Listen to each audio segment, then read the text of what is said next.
Hi, I'm Erin Stewart, and today I'm with Lieutenant Kleiman, and we're going to be talking about becoming an officer in the U.S. Air Force. So, why did you join? So I decided to join the U.S. Air Force because I always knew I wanted to serve and I wanted to do more with my life.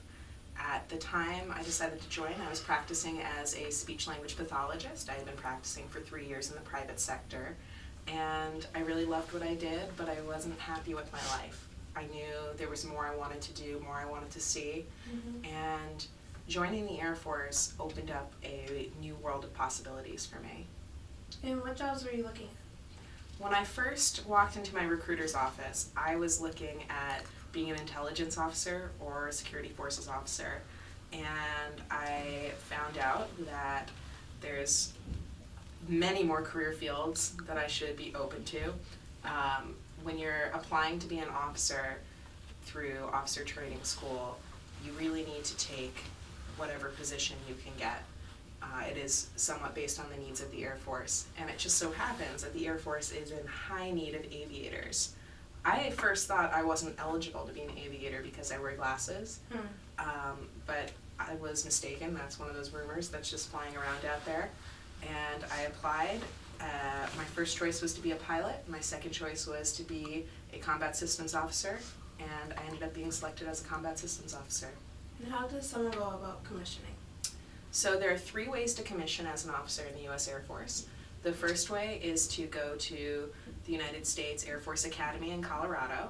The second way is to go to ROTC while you're in college. And the third way, the way I came in, is if you already have a bachelor's degree or higher, you apply to Officer Training School, which now has the Total Force Officer Training Program. And through there, you'll spend 8.5 weeks learning about basic military values. You'll learn how to march, you'll learn drill and ceremony, and you'll also learn how to be a leader. You'll learn leadership skills that you'll use every day as you're during your life as an officer. And overall, how was OTS? OTS was quite an experience. It is intensive, but you learn so much, and the friends you make at OTS will stay with you forever. And how did you prepare for it? The best way to prepare for officer training school is to make sure you are physically and mentally fit.